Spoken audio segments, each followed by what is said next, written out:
Son casi las 11 menos cuarto de la noche y nosotros queremos saber qué pasa con ese nuevo sistema para calcular el precio de la luz que ha entrado en vigor hace unos días, el pasado día 1, aunque todavía tenemos unos meses para tratar de entenderlo y para que nuestras eléctricas nos lo expliquen. Y vamos a tratar de que en esta segunda parte del programa nos lo expliquen también nuestros invitados. Está con nosotros Andrés Beijo, es especialista en facturas eléctricas. Andrés, ¿qué tal? Muy buenas noches. Hola, buenas noches. Nos acompaña también Miguel Rodríguez, es profesor de Economía Aplicada en la Universidad de Vigo, miembro del Grupo Rede. ¿Qué tal? Muy buenas noches. Buenas noches.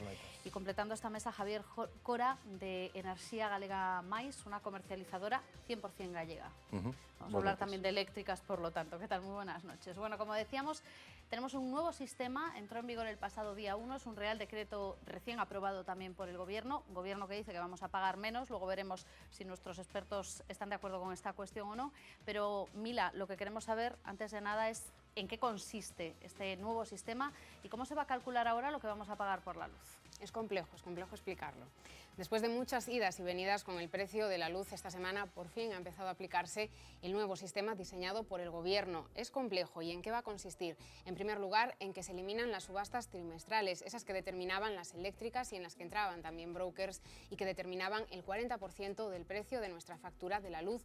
A partir de ahora, este precio se va a fijar diariamente. El Gobierno dice que va a ser más justo, más realista. ¿Por qué? Porque se va a hacer en estimación de la demanda y el consumo de ese momento, de forma que si hay un pico, por ejemplo, en la producción eólica o de cualquier otra energía renovable, el precio va a descender porque no tenemos que importar tanta energía. Este va a ser el nuevo sistema. Los ciudadanos vamos a poder consultar, de hecho, la evolución de este precio en páginas web como la de Red Eléctrica, y los que quieran también pueden descargarse la aplicación que se ha diseñado SmartView. El problema aquí es descifrar las cifras y averiguar cómo se llega hacia ese cálculo diario.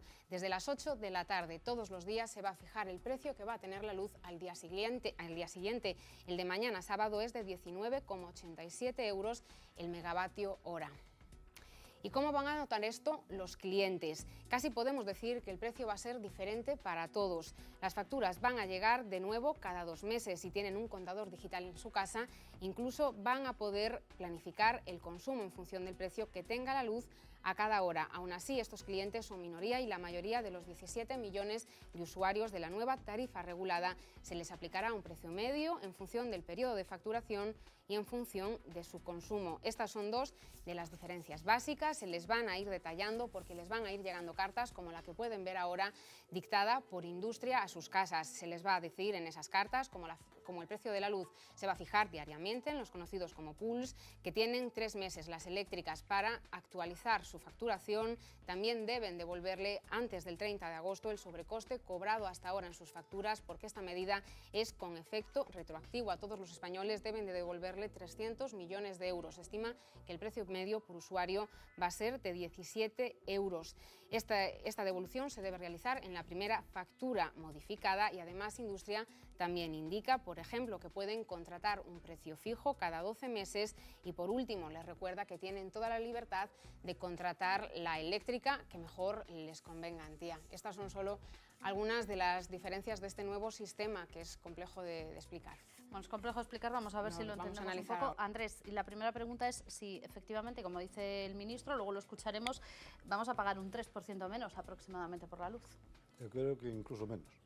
¿Que va a ser mayor la bajada? Sí, estuve revisando estos precios que acaba de indicar, que a las 8:15 da tarde aparecen todos os días en Red Eléctrica Española, con precio horario para cada hora do día, diferente según o subasta que sexa. Xa están nesa página web os precios desde 1 de xaneiro deste ano. Pois en referencia aos precios que estamos pagando ahora, eu estou analizando todas as horas dos 3 meses e de media mensual, o mes de xaneiro baixaría un 8%, febreiro un 33%, e marzo un 30% aproximadamente. Estou falando de memoria.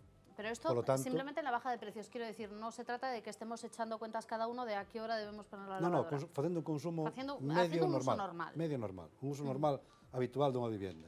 Falo da tarifa sin discriminación horaria e con discriminación horaria, porque os usuarios confunden que agora haber un precio por horas xa desaparece a discriminación horaria. Siguen existindo as 3 tarifas, 2.0A, 2.0 DHA e 2.0 DHS, porque non solamente do precio da subasta está feito o precio da enerxía, tamén entran as tarifas de acceso. E nas tarifas de acceso, unha parte importante, un porcentaxe importante, durante a noite, durante as horas valle da discriminación horaria, é moi inferior á tarifa normal.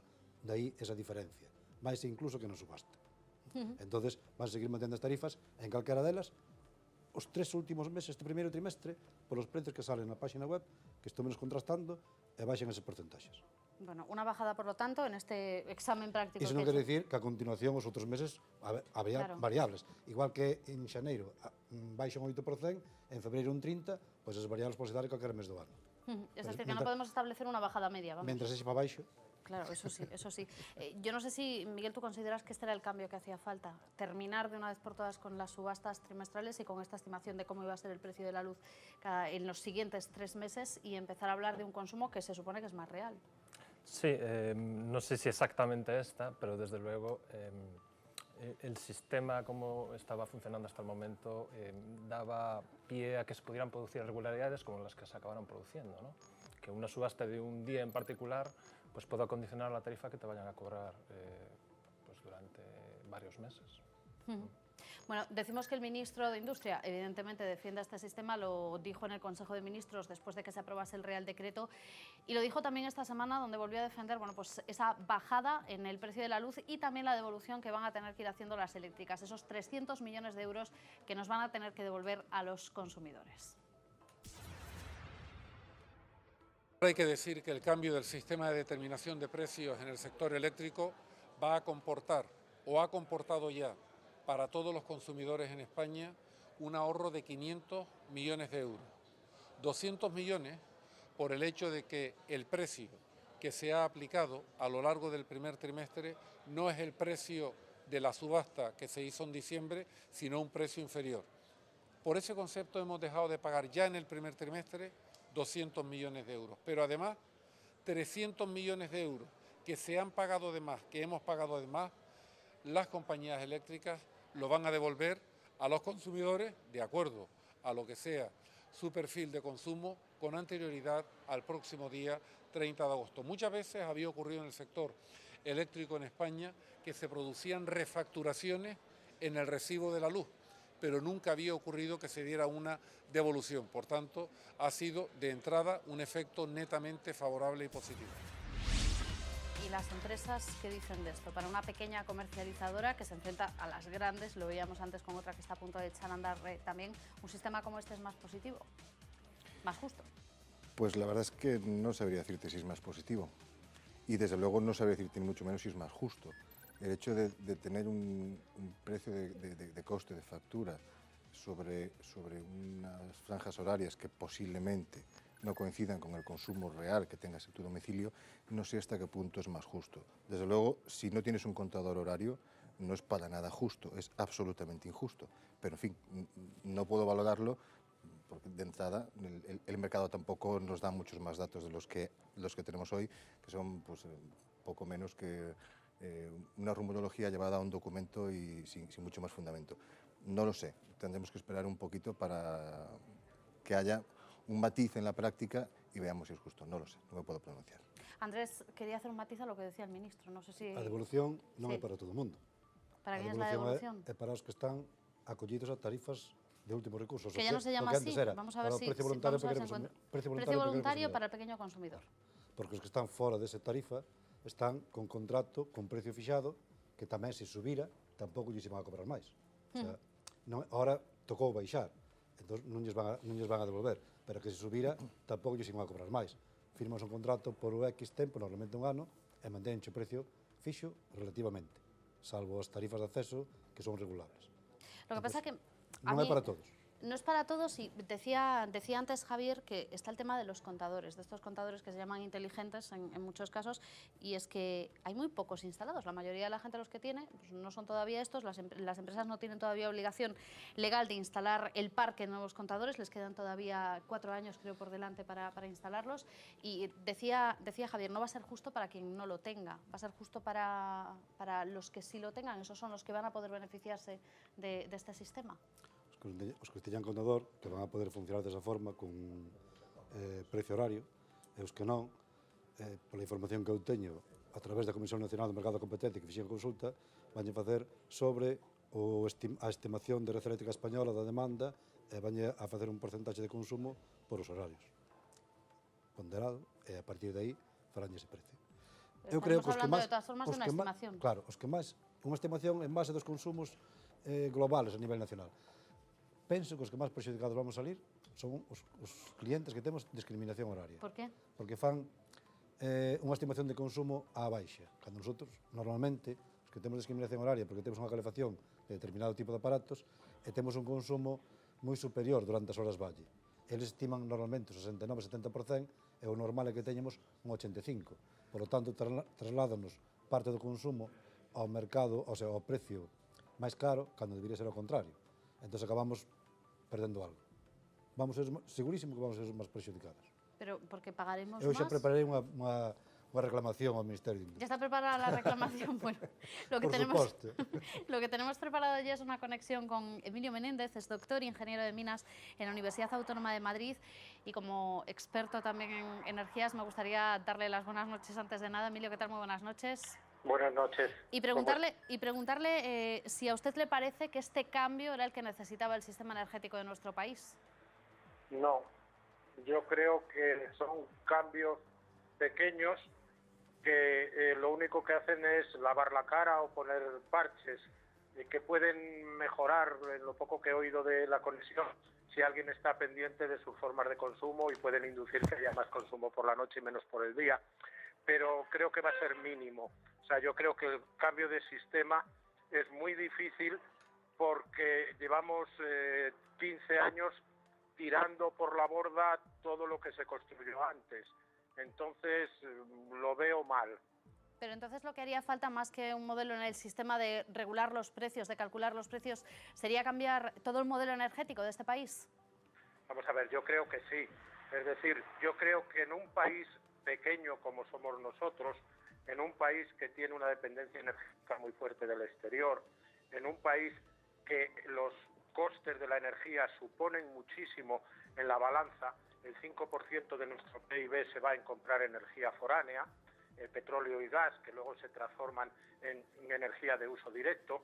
Creo que el Estado debería existir. Es decir, todo eso que se dice que no quiero Estado, que del Estado adelgace, hace que en este momento en el sistema eléctrico del cual estaban hablando ustedes, las decisiones ya sean foráneas. Pregúntenle ustedes a la gente de Aspontes quién va a decidir si Aspontes continúa o no continúa. Se va a decidir en Roma. Eso es el principal problema. Si eso se va al garete, va a resultar que un pueblo, que una actividad social desaparece. Y no se ha decidido en este país, no se ha decidido viendo los pros y los contras y no se ha intervenido. Entonces, hemos vendido la casa, hemos vendido la herencia de nuestros abuelos y a partir de ahí, pues podemos recuperarla, yo creo que sí, con muchísimo esfuerzo, asumiendo que somos mucho más pobres, asumiendo que la crisis empezó en el año 2007, no cuando nos han dicho después, y que esa crisis nos ha hecho pobres y tenemos que hacer las cosas de otra manera. Leía el otro día un artículo, señor Menéndez, en el que usted decía que tenemos que asumir precisamente eso, que estamos, digamos, como en una segunda fila y que desde ahí tenemos que trabajar. Lo que pasa que tal y como lo está planteando usted, da la impresión de que esto es una decisión política, una decisión de Estado, que no sé si usted percibe que haya algún interés en tomar.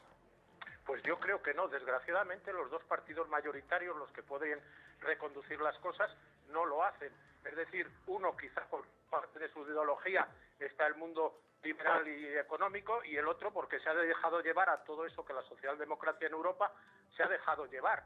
Y entonces, yo quiero recordar a toda esa gente que en su día, un país muy liberal, cuando las cosas se le salieron de sus figuras, hizo la ley de monopolio y obligó a una empresa muy grande, a la Standard Oil, a dividirse, porque el gobierno de Estados Unidos no podía permitir en su día que una empresa petrolera fuera mayor que el Estado. Entonces nosotros estamos permitiendo eso, evidentemente no hay forma de ser más grandes, pero es que hemos dejado de ser Estado. Yo recordaría a las personas un poco mayores, y creo que a todos que todavía hemos visto el cartel de Cansa por ahí, que Cansa fue una cosa que se creó en el año 1928, cuando este país era consciente de que era pobre y dijo no, el monopolio del petróleo lo va a controlar el Estado. Entonces creo que los dos partidos mayoritarios son muy culpables. ¿Y cree usted que de alguna manera, y si se hace quizás de una forma más ordenada, habría que apostar de nuevo por las renovables? Sí, por supuesto. Vamos a ver, la apuesta por las renovables tiene que tener orden y concierto. Fíjense Hasta ahora usted, no lo ha tenido. No. y en unos casos ha funcionado bien y en otros no. Nosotros hemos llegado a tener 30.000 empleos industriales en eólica. Y yo creo que la apuesta por las renovables debe contemplar las dos cosas. Debe de contemplar una energía que no me obliga a comprar combustibles fuera, una energía que además me permite reducir las emisiones de CO2, pero sobre todo una energía que me va a crear una industria en la que puedo ser alguien como país. Entonces, usted se va a algunos sitios, por ejemplo, se va a la salida de Coruña y ve una empresa que se llama Emesa. Emesa hace torres, pero ahora hace también estructuras importantes unidas a esa capacidad que ha ido creando. Estructuras importantes como el aeropuerto de Madrid, la T4, nos guste o no nos guste, estructuralmente es una cosa muy bien hecha, pero ha hecho también una estación de ferrocarril en Holanda. Y si nos vamos a la Nacional 6, vemos continuamente como palas de aerogeneradores de una empresa danesa establecida en Ciudad Real llegan a los puertos de Galicia para ser exportados a otro sitio. Entonces, eso lo tenemos que hacer. Y no como alguien dice que la industria no importa. No, la industria importa muchísimo. Bueno, pues con esa reflexión vamos a finalizar. Quiero agradecerle a Emilio Menéndez que haya estado con nosotros esta noche. Gracias, Emilio. Muchísimas gracias a ustedes por llamar. Hay una parte de lo que decía este profesor de la Universidad Autónoma de Madrid que me gustaría comentar con Javier, porque da un poco la impresión de que el Estado se ha vendido a las grandes eléctricas. No sé si las pequeñas piensan lo mismo. Dios mío, qué pregunta más capciosa. No, para nada, para nada. ¿Usted tiene esa impresión? Yo tengo la impresión que tenemos todos, la misma. No tengo una impresión diferente. Todos, históricamente, entendemos que hay, no sé si llamarlos unos presuntos poderes fácticos o cómo llamarlos, pero sí, da pie a pensar, cuando menos, lo que ocurre desde hace muchos años, que sí, que las grandes compañías eléctricas, bueno, digamos que no sé si es que si tienen capacidades sobradas para hacer movimientos en algún punto de una negociación con el gobierno, pero desde luego sí que el que todos los movimientos sean en una misma dirección, desde luego da pie a pensar ese tipo de cosas, ¿no? Nosotros, que por supuesto nada tenemos que ver con esto que estamos hablando, nuestra posición es mucho más humilde y desde luego, permítame que se diga, pero mucho más limpia, porque acabamos de nacer, todavía no hemos tenido tiempo de fastidiar, la verdad, por decirlo en tono jocoso. Pero, insisto, nuestra posición en este sentido es muy banal, lo vivimos como algo externo que no nos afecta a nosotros y que, por supuesto... ¿Las grandes eléctricas no van con este tipo de pequeñas comercializadoras? Podríamos decir que van en nuestra contra. Desde luego no les hacemos ningún favor, sino todo lo contrario. Nuestro empuje día a día, nuestro trabajo, nuestro esfuerzo, hace que las grandes compañías, en cierto modo, pierdan o aminoren su capacidad de cartera de clientes, con lo cual nosotros estorbamos, como es obvio, ¿no? Para ellos nosotros no somos plato de buen gusto, pero también es cierto que, aunque parezca que no, el mercado es libre y ¿por qué no una compañía como la nuestra, como Enerxía Galega Mais, por ejemplo, ¿no? ¿El mercado es libre realmente? Lo digo porque a veces da un poco la sensación de secuestro. Sí, home, cando tes 3-4 grandes empresas que representan, pues non sei, cando poden estar representando 80% da produción e da distribución, pues pode ser algo parecido. 90. Pues, ¿El 90? Sí, tranquilamente, sí. Dende logo non son as mellores condicións para que haxa competencia e, de feito, as grandes compañías teñen moitas denuncias na Comisión Nacional de Enerxía e, ás veces, en contra dos seus intereses, non? Teñen fallado en contra, dicir, bueno, non parece que o mercado sexa todo competitivo que un deberá esperar, non? Y con un sistema como este podría ser más competitivo, lo digo porque, entre otras cosas, y aparte de estos múltiples sistemas de pago que vamos a tener, también cada uno de nosotros puede establecer una especie de precio fijo que pagaría durante todo el año, no sé si llamarlo una tarifa plana, no sé si esto es correcto, con lo cual a lo mejor se pueden establecer, bueno, pues digamos esas competencias como las que tienen las empresas de telefonía móvil que te ofrecen tanto al mes por todo, pues que hagan algo parecido a las eléctricas. Diferente, porque ao final tens que acabar pagando enerxía. Te pode ter unha tarifa plana, tarifa fixa, mensual, pero que ao final do ano regularizas e acabas pagando todo o que tens consumido, como é lógico, non? Pero, bueno, é difícil competir cas grandes, sobre todo para as compañías que acaban de empezar, é no mercado libre, e tendo un mercado regulado, que eu son partidario do mercado regulado, porque quen domina o mercado? As 5 grandes. e fan o que queren. E teñen impresionado, desde o meu punto de vista, teñen impresionado ao goberno. Dixen aquí outra vez que tengo unha cosa de estar aquí, onde están todos os presidentes menos Zapatero, Esto estaba pensando yo, que demais. claro, decía Javier, nosotros aún no hemos tenido oportunidad de fastidiarla Logo y estaba estará, pensando logo estará. yo ni de fichar a un expresidente, Logo que es la otra. Logo terá algún ministro. Por Dios. Pero aparte diso, a ver, están facendo, outro día nunha entrevista que lle facían ao presidente da patronal, decía que debería ser liberalizar todo o mercado. Más. Para facer mellores ofertas. Eu estou aquí esperando que me faiga agora. Eu podo ir para o Mercado Libre cando queira, que me faiga unha boa oferta. Ora, se vai facer unha oferta, como vin estes días, das filiales ou paralelas ás compañías do mercado regulado, con ofertas un 35% máis caras, entón, eu teño clarísimo que unha vez que liberalicen o mercado totalmente, que nos vai subir o precio da corrente, pero automáticamente. ¿Más todavía? Sí, por supuesto que sí. Como o liberalicen, sí. Porque, a ver, que motivo ten, non quero nombrar ninguna, son das 5 grandes. Que todos sabemos cuáles son. Todos sabemos cuáles son. En dous casos, dúas compañías diferentes, a diferencia era un 35%. Tampouco entendo como a persona o contratou. Non? Pero, a ver, dixeronlle que era máis barato. Punto. A xente, somos, como usuarios, somos parecidos ás compañías eléctricas. Queremos que nos solucionen o problema, pero tamén non nos preocupamos de ir al buscar, detalle e mirar exactamente. buscar e tal. Entón, fan moito énfasis, enfocan moito o tema nos descontos. Fan un 10% de desconto, un 15%. E normalmente fan sobre términos de potencia, que realmente ese é o marxen que teñen as comercializadoras do mercado regulado, que son 4 euros por kilovatio ano, que son os que descontan con ese 10%. O 10% de 45 euros son 4,5, men sendo o mismo. Que eles xa non teñen, as do mercado liberado xa non teñen eses 4 euros. É xusto que lles costa a eles a tarifa de acceso. Por lo tanto, non fan nada. Ao usuario sí, pero a eles non lles costa nada. Pero, como contrapartida, subiche o precio do consumo. Por lo tanto, a xente fíxase donde lle fan o desconto, non se fixa no resto, e acaba pagando máis. O sea, non falo de, comentaba antes de entrar aquí, non falo de, pois que te colleron despistado por teléfono tal, non, co contrato diante, e a xente firma e contrata. A mí me pasou un caso curioso. Si son igual de transparentes que con la factura, a lo mejor no es tan difícil que a uno le engañen. A factura está clarísima. Clarísima. Sí, Pues espera que vamos a preguntarle. Sí, claro. Espera que vamos a preguntarle a la gente en la calle a ver si ellos creen que la factura está clarísima.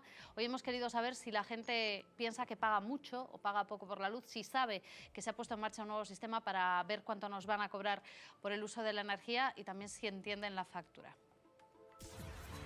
Caro, pero super caro. Bueno, chégalle ben. Si, eu pago moito, neniño. Eu pago como cando vivíamos 4 na casa, 4 euros menos. Pero vivo eu solo. Pagamos una barbaridad por servicios que, vamos a ver, es un servicio de primera necesidad. Alguna casa puede vivir sin luz, que vivimos con velas. Pago un recibo enorme, non me digas por qué. Deses non me hables que non tengo ni idea. É o fillo que leva todo o control. Eu nada. Antes, pois, podía pagar 30, 35 euros, 40 como moito. E agora, pois, subiume a 120, 115, 130. Agora puxeron os contadores novos, é que sei eu que ven, nin que non ven, nin que ven, nin que fan, nin que non. E vostede, cando lle chega a factura a casa, entende? Eu non. Non a entendo, non a miro siquiera, miro o que pago e nada máis porque non a entendo. Pues no, la verdad es que no.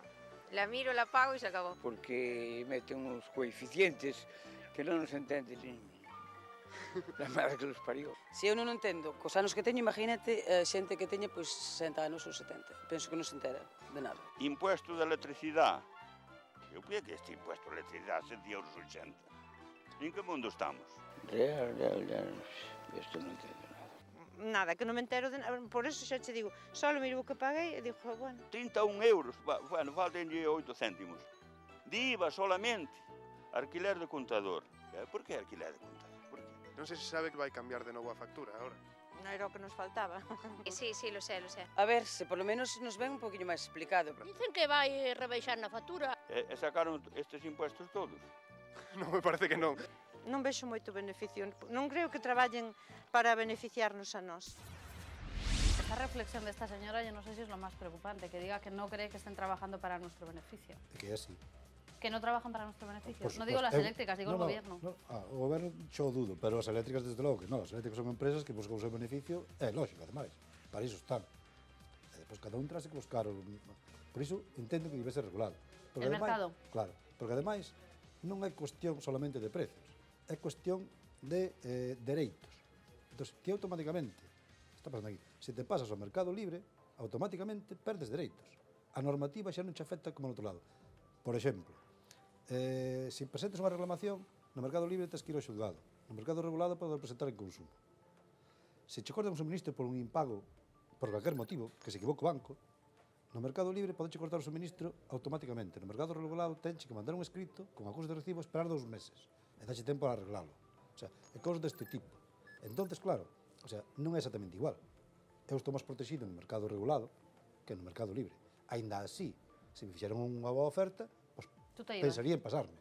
Hay una cosa que cambia también, es la ponderación. Hablabas antes de la potencia contratada y del consumo. Se supone que ahora van a valorar más la potencia contratada y menos el consumo, con lo cual los pisos vacíos, por ejemplo, o las segundas residencias, bueno, pues van a tener cierto castigo. No sé si esto es algo que también tendríamos que explicar o plantearnos. Salió mal o goberno. ¿Les salió mal esto? Totalmente. ¿No querían hacer esto? Sí, claro, quería recaudar máis, porque baixa o consumo, baixa a recaudación. Como recauda máis? Cobrando os que non consumen. Pero, facendo uns simples números, se saleu outro día unha nota de prensa do Ministro de Industria, facendo uns simples números, de 26 millóns de usuarios con un contrato medio de 4,6 e 3.500 kW de consumo, recaudanse 16.300 millóns. Con que 6 millóns de usuarios baixen 5 amperios, podo asegurar que fixeron máis, xa se recaudan 16, perden 300 millóns de recaudación.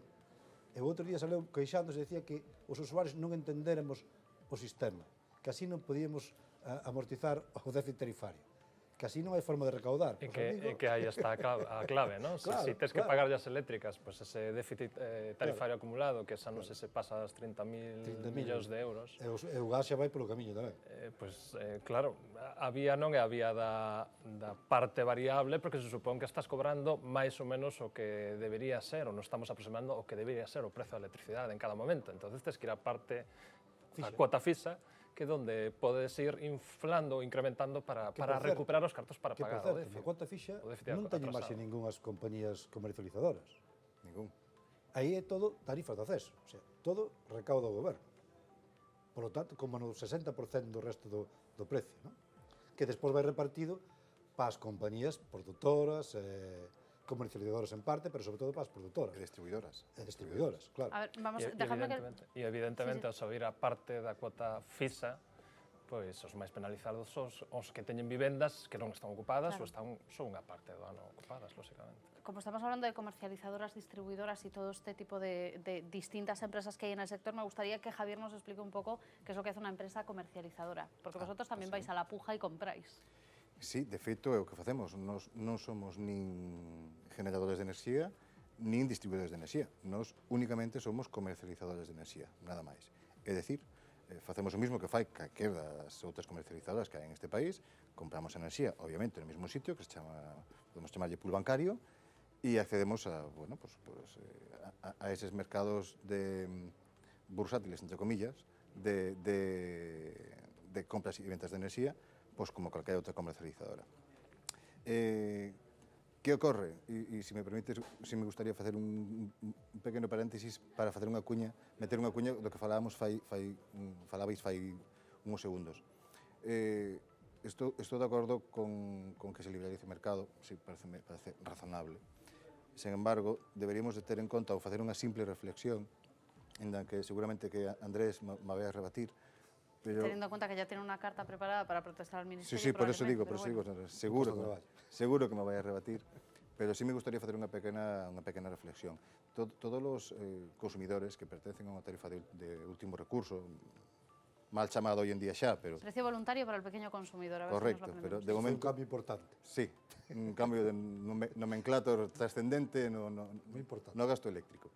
Pois todos os consumidores que pertencen a esa tarifa, estas persoas, o goberno, neste caso, teria que darse conta si compensa realmente o déficit tarifario que se está generando a consecuencia desa tarifa de último recurso ou, de verdad, compensaría liberalizar o mercado de verdade. Que cando falo de liberalizar o mercado de verdade, me refiro a liberalizalo realmente, sin tanta exageración de 60% de peaxes, impostos e demais. Esos impuestos que preguntaba ese señor, ¿pero esto me lo van a quitar? Pues no, eso va a seguir. Non, que van para... Eso perdurará indefinidamente. Pero, a ver, pero estarás conmigo que se liberalizan o mercado totalmente, vais a encarecer. Vais a encarecer ou non. Entón, por que agora non fan os precios máis económicos? Sí, o que espero que esteñas ti comigo é que, aínda que con unha tarifa de último recurso, efectivamente, ti tes unha factura un pelín máis barata, por decirlo de alguna maneira, os impostos... Depende con que compares. Un 35% é importante. Bueno, é un caso en concreto, dependería da tarifa coa que a compararas, non? Podería ser incluso hasta un 4 ou un 5%, o sea, non estamos falando de 35%. Eu encontrei varias con 35% máis caro. Extrañame moito que a xente as contrate, por iso te digo. Bien, permíteme que cho rebata. Sí, claro. Con 4 e 5%, senón con 35%. Sí. En calquer caso, aínda así, que é unha verdadeira animalada, verdad? Un 35% de diferencia. Pero, ollo, que falamos de un consumo de 300, 400 euros anuales, no cal un 30% estamos falando de un aforro de 90 euros, que para esa facturación é unha animalada, pero tampouco estamos falando de unhas cantidades macroeconómicas, non? Sino que falamos de para o usuario, sí. Sí, para un consumo doméstico, sí. Vale? Pero un 4 ou un 5%, que son as que eu podía ponerse encima da mesa, fíjate que falamos de diferencias moi pequeniñas realmente, non? Sí, está claro. Pero a miña reflexión é, compensa realmente a este goberno ter unha tarifa de último recurso, non olvidemos que subvencionada, que parece que se nos olvida iso sempre, subvencionada, e cando digo subvencionada, me refiro a que todos nós subvencionamos esa tarifa. De tal modo que compensa aforrar un 4, 5 ou incluso hasta un 35% se o pagamos por outro sitio? Aí deixo a pregunta. Bueno, vamos a responder a otra pregunta y es por qué en este país la luz sube lo que sube y por qué pagamos lo que pagamos en una situación, la de la Unión Europea, en la que los precios, Mila, desde luego no se parecen en nada a los nuestros. Bueno, hay un poco de todo, pero estamos en este caso a la cabeza. Estamos a la cabeza. Podemos presumir de algo, eso sí, y es de que España tiene, por ejemplo, está en el puesto número 3 de los países más caros que más tienen que pagar por la luz en la Unión Europea. ¿Dónde sale más barata? Pues, por ejemplo, en nuestra vecina Francia. Los galos tienen que pagar casi la mitad que nosotros el precio del kilovatio hora, entre otras cosas, por su alto número de centrales nucleares, muy polémicas, pero también muy importantes a la hora de reducir la dependencia energética. Continuamos avanzando en este gráfico elaborado por el Eurostat y vemos a otros países donde también les sale más barata la luz que a nosotros. Están, por ejemplo, Dinamarca, los Países Bajos, Alemania, Italia o Bélgica. En el cuarto puesto de los más caros está Reino Unido, una especie de isla energética como España. A ellos también les sale la luz más cara a 0,16 céntimos el kilovatio hora. Después estamos nosotros y solo nos adelantan en este ranking, hay que decirlo, Irlanda y Chipre. Aún así hay que decir que el tema de la dependencia energética es un reto al que tiene que enfrentarse ahora mismo toda la Unión Europea, sobre todo en cuanto a las energías, a los combustibles fósiles. Claro, que es lo que se importa efectivamente, lo que decíamos, nos explicaba antes Emilia Menéndez, que aquí en este país suponen un 5% del PIB. Con todo esto ha llegado el momento quizás de plantearse que necesitamos otro tipo de energías, buscar otro tipo de desarrollo energético. Pues probablemente. Lo digo porque si supone un 5% del PIB, tener que importar determinados combustibles fósiles, a lo mejor nos estamos equivocando.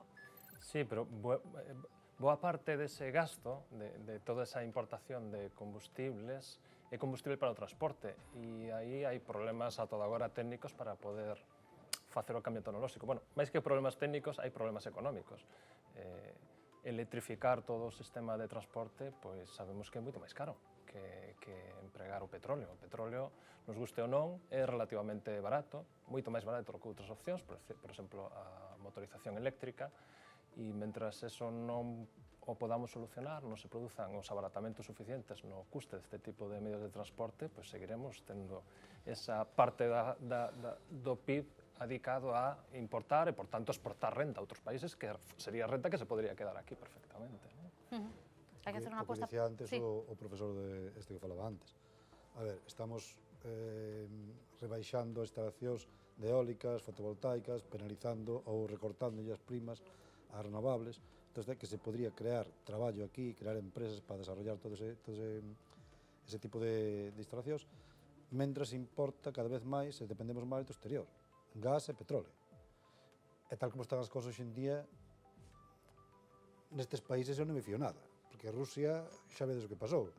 os países árabes pasa exactamente o mismo, o sea, cortan o grifo en calquer momento. Baixo o consumo tamén o gas, queren vender. Eu detecto algo moi importante. Eu traballo no sector de electricidade con produtos eléctricos e demais, non? E chama moita atención con unha empresa, por exemplo, como o Gas Natural Fenosa, que é unha empresa mixta, só fai publicidade do gas. Non fai publicidade, nin a mínima publicidade de electricidade. Chama moita atención. E outras compañías igual. E o que tratan é de vender gas. Eu creo que teñen un exceso de gas comprado. Hay una bolsa de gas, esto suena terrible, pero hay una bolsa de gas y hay que trasladarla. Da do Mediterráneo, que hai que vender e sacar como sexa. E o que interesa é vender gas, non electricidade. Bueno. Para mí é un problema grave. Desde luego lo que tenemos aquí en Galicia es una enorme bolsa de recursos naturales que servirían para, si no ser autosuficientes, sí por lo menos generar más energía de la que generamos en este momento. Nos hemos dado una vuelta por nuestra comunidad autónoma para descubrir qué podríamos hacer con todos los recursos naturales que ahora mismo tenemos infrautilizados. Tenemos centrales y centrales hidroeléctricas desde los 50. Una de las más famosas, Belesar, acaba de cumplir el medio siglo de vida. Viento de sobra para los campos eólicos, residuos orgánicos a raudales para la biomasa, e incluso sol para las placas fotovoltaicas. Pero somos pobres. Pobres porque no producimos la suficiente energía. Galicia es dependiente. El 80% de la energía necesaria o consumida en Galicia es comprada al exterior. Y la mayor parte de eso se debe a petróleo y derivados. Sobre todo el crudo lo estamos pagando muy caro y esa dependencia es prácticamente insostenible. Hasta el año 2007, con la caída de la producción de carbón en Meirama y Aspontes, Galicia generaba toda la energía eléctrica que consumía, incluso exportaba. Era la única comunidad española con 100% cubierto y pequeños excedentes. Aquí la batalla está perdida, o tal vez no. Su grupo de investigación acaba de descubrir una alternativa en los residuos de la planta del maíz. En el campo queda un residuo, por ejemplo, en el caso del maíz, pues quedan las hojas, queda el tallo que no se aprovecha. Se puede, por ejemplo, convertir en etanol, que puede servir como combustible, se puede quemar para producir energía eléctrica o calor. Ángeles tampoco ha tirado la toalla. Su apuesta por las energías renovables está en los rayos cósmicos y sobre todo en el astro rey, el Sol. Si Alemania puede, ¿por qué no Galicia? El mayor productor de solar fotovoltaica europeo es Alemania. Y Alemania tiene casi un 10% menos sol que Galicia. Todo, absolutamente todo, depende de la energía. Es el problema general. La fósil sabemos que no la tenemos y que se va a agotar. La clave para la independencia energética es poder tener diferentes tipos de energías alternativas. Galicia, como España, é unha zona bastante dependente, o que temos ten moita capacidade renovable, non? Temos moita eólica, temos moita hidráulica, e isto fai que seamos menos dependentes. Los que deben tomar nota, dicen, son los gobiernos. No resto do mundo hai unha grandísima expansión, non? Tanto da solar como da eólica, non? E isto está facendo, ademais, que os custos destas tecnoloxías vayan baixando. No caso español e galego en particular, pois sí que hai un certo estancamento no desenvolvemento destas tecnoloxías. La sociedad se mueve en números energéticos, en porcentajes energéticos. Entonces, claro que es un problema. Yo creo que con un buen mixing energético, Galicia podría ser al 90% independiente a nivel eléctrico, no a nivel transporte. Nada ha marcado más que la energía la vida de ciudades, países y continentes enteros a lo largo de la historia. Hoy así sigue siendo. Bueno, pues resulta que en Galicia el 60% de la energía que se consume es eléctrica, el 80% de toda la energía que consume Galicia es importada, el 20% son renovables, por cierto estamos por encima de la media, en el resto de España las renovables son un 11%, y si en 2007 Galicia era prácticamente autosuficiente en energía eléctrica, hoy hemos dejado de serlo. Con todo esto, vuelvo a plantear la pregunta acerca de si necesitamos un nuevo sistema energético. Nos la planteo a vosotros, que también nos vamos a ir al otro lado del charco, nos vamos a ir hasta Chicago, porque allí tenemos a un ingeniero con Núñez que dirige el programa de eficiencia energética de pequeñas y medianas empresas de esta ciudad estadounidense, Chicago. Es Antonio López Crulas. Antonio, ¿qué tal? Muy buenas noches. Hola, buenas noches, ¿qué tal a todos? Bueno, la pregunta es, usted que dirige, que lleva a cabo un programa de eficiencia energética, en este caso para pequeñas y medianas empresas en una ciudad como Chicago, si cree que un sistema es necesario que cambie también aquí en nuestro país, si necesitamos un sistema energético diferente. Estoy de acuerdo, creo que hay ciertas cosas que se podrían adaptar, obviamente las culturas son diferentes y bueno, la estructura también energética es muy diferente, pero creo que hay muchas posibilidades de poder llevar a cabo una medida o un tipo de programa que funcionaría de igual manera que funciona aquí en Estados Unidos, podría funcionar en España. ¿Cómo es el programa que están desarrollando en Chicago? Pues básicamente es un programa subvencionado, pero basado, los fondos provienen de los recibos de la luz y del gas. Yo puedo dar un poco creo que la mejor forma de entenderlo, me basaría en el recibo de la luz como ejemplo, y bueno, quería dividir la parte del desglose un poco para adaptarlo a España.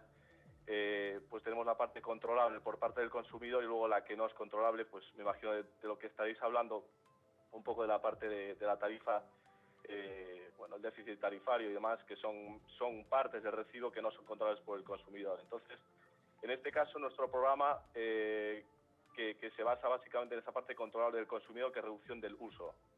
Entonces, básicamente el 50% parece ser que en España, corregidme si me equivoco, pero más del 50% supone esa parte no controlable. Creo que esa parte controlable de que el consumidor puede reducir sus consumos a través de equipamiento más eficiente es donde habría que focalizar un poco esas medidas en España. Es decir, buscar un consumo más eficiente. ¿Esto es lo que estáis haciendo vosotros? Exacto. Entonces, de la forma, creo que aquí también se aplica el tema de tasas sobre el recibo de la luz y del gas. Se aplican unas tasas que afectan al consumidor, pero revierten sobre ese mismo consumidor. Entonces, es un cobro que se hace sobre esa misma factura, pero que el consumidor se siente que está recibiendo ese apoyo por parte de las compañías eléctricas para poder ayudar en el capital de inversión a mejorar su tecnología o su parque tecnológico. ¿Pagan menos los consumidores en Estados Unidos con sistemas como este? ¿Se baja el precio del recibo? El recibo sigue manteniéndose el mismo, de hecho sube ligeramente, pero a largo plazo lo que pasa es básicamente que el capital que se colecta de estas tasas revierte, o sea que al final se paga menos por el uso, porque al final el consumidor, por poner un ejemplo, si en nuestro hogar tenemos bombillas de 60 vatios, por ejemplo, y bueno, y estamos interesados en comprar una bombilla LED de 4 vatios, obviamente el precio de una bombilla LED estaría alrededor de $25, por ejemplo. En cambio, con estas tasas que pagas sobre el recibo, te permite subvencionar esta bombilla LED. En vez de pagar estos 25, pagas 10 euros o dólares, como quieras verlo. Entonces, en este caso, obviamente, a largo plazo, has capitalizado, has reducido el costo de esa medida eficiente, la bombilla LED de 4 vatios, con respecto a la de 60 vatios, te estás ahorrando 56 vatios y luego estás a largo plazo pagando menos, pues básicamente de mes en mes en tu factura estás pagando menos por uso. Obviamente no se puede hacer nada en el recibo de la luz cuando hay precios prefijados en la que hay déficit tarifario o diferentes aplicaciones de bueno, como puede ser lo de la parte nuclear, etcétera, que serían un poco precios fijados, que eso ahí yo no me metería. Una última cuestión. Tony, ¿el consumidor norteamericano tiene la sensación de que la luz en Estados Unidos es cara? No la tiene, pero justamente por eso, porque no hay demasiados precios que no sean controlables por el consumidor. No existen esas deudas, no hay un endeudamiento tan alto como el que podría haber en España. Bueno, pues con esa idea vamos a finalizar. Es Tony López Crulas, coruñés, ingeniero y director de este sistema de eficiencia energética para pequeñas y medianas empresas en Chicago. Tony, muchas gracias por estar con nosotros. A vosotros, gracias. ¿Vosotros percibís que podríamos tener un sistema como este? Es decir, que tuviésemos, bueno, pues esa parte del recibo que luego se llevase para que determinados sistemas de energía más eficiente pues, nos saliesen más baratos. Claro, pero que disto terá máis conhecimento, ten moito máis conhecimento, Javier, por suposto, isto máis o demais, pero o das tasas que falaba, que logo repercute e reverte nos usuarios. Aquí, non sei se acordades que últimamente viñan en todos os medios de comunicación, sobre todo na prensa, páxinas enteiras, as compañías dicindo que a parte da enerxía era o 38 ou 40%, que o 60% era para outros conceptos que regulaba o goberno. Pero que esos conceptos, onde máis revertir? Non no usuario, reverte nas compañías a súa vez, porque les din que os recaudos o goberno, pero recaudos para pagar a moratoria nuclear, para as compañías, o transporte, o sea, todos os costes, conceptos, claro, menos 2 ou 3, de 10, creo que hai 2 ou 3 que son por outras cosas, o resto son para as mesmas compañías. O que pasa é que o recaudo do goberno, esa é unha disculpa das compañías eléctricas, das grandes, das pequenas, non sei. ¿Revierte de alguna manera lo que ingresan las eléctricas en el consumidor? en moi poquinha medida, moi poquinha medida. A verdade é que Andrés aí ten toda a razón do mundo, sí. Bueno, y mientras no tenemos sistemas como este, lo que tenemos que hacer es ahorrar en casa. Así que le hemos preguntado a un experto qué podemos hacer para que nos salga un poquito más barata la factura en esa parte que, como nos decía Toni López Crulas, depende del consumidor. Para evitar los sustos en la factura, lo primero es prestar atención a los pequeños detalles. Cada familia gallega gasta una media de 2.600 euros en energía al año, incluyendo el combustible del coche. Simplemente siendo más eficientes podemos ahorrar unos 1.000 euros. Lo básico de las viviendas es su orientación y su aislamiento térmico. Si está orientado al sur, cogemos sol en verano y en invierno el sol baja, entonces entra más y calienta más. En verano está más alto, entonces se protege de esa radiación excesiva. Si la orientación es incorrecta, tenemos un problema muy grave. Pequeños hábitos domésticos también ayudan bastante, como desenchufarlo todo sin dejar el stand-by, porque el pilotillo rojo sigue consumiendo. Tienes algo en casa que está consumiendo y no lo estás utilizando, apágalo. Las luces en cuartos que se visitan con poca frecuencia, pues es más interesante pues que tenga un detector. Cocinar con tapa, ahorramos un 25% de energía. Descongelar regularmente la nevera y el congelador y no dejarlos mucho tiempo abiertos.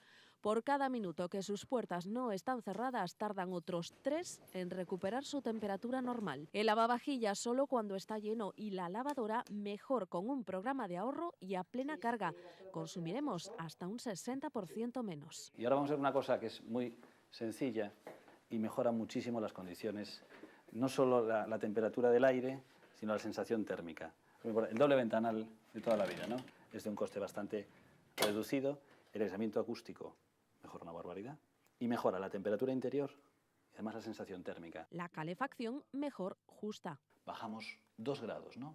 Bajamos a 21 grados y ya tenemos un ahorro energético aproximadamente de un 10% en la factura de cada mes. 1 grado de temperatura es un 5% de ahorro energético. ¿Y en el rural? ¿Pero qué problemas tiene el rural? Pues ventanas pequeñitas, ¿no? Que consigues pues poca radiación solar para calentar la casa. Otro punto importante es revisar el recibo, contratar solo la potencia necesaria, pues a mayor potencia también mayor importe. Pues nada, eso es lo que nos dicen los expertos que debemos hacer para ahorrar. Esperamos que haya servido de algo lo que los expertos nos han dicho que debemos hacer a partir de ahora con este nuevo recibo. Nosotros nos tenemos que ir y lo hacemos como cada noche con cine para hablar de magia, porque quizás aquel sueño de Tesla, de la energía libre para todos, tal día como hoy y tal y como están las cosas, para muchos sea un sueño más imposible que alcanzar que a finales del siglo XIX. Gracias por estar ahí.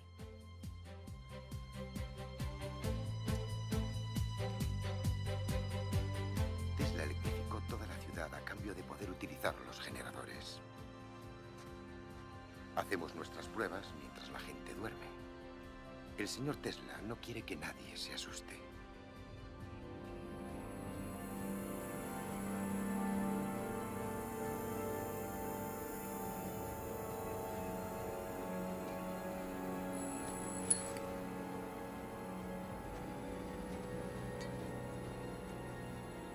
¿Y los cables?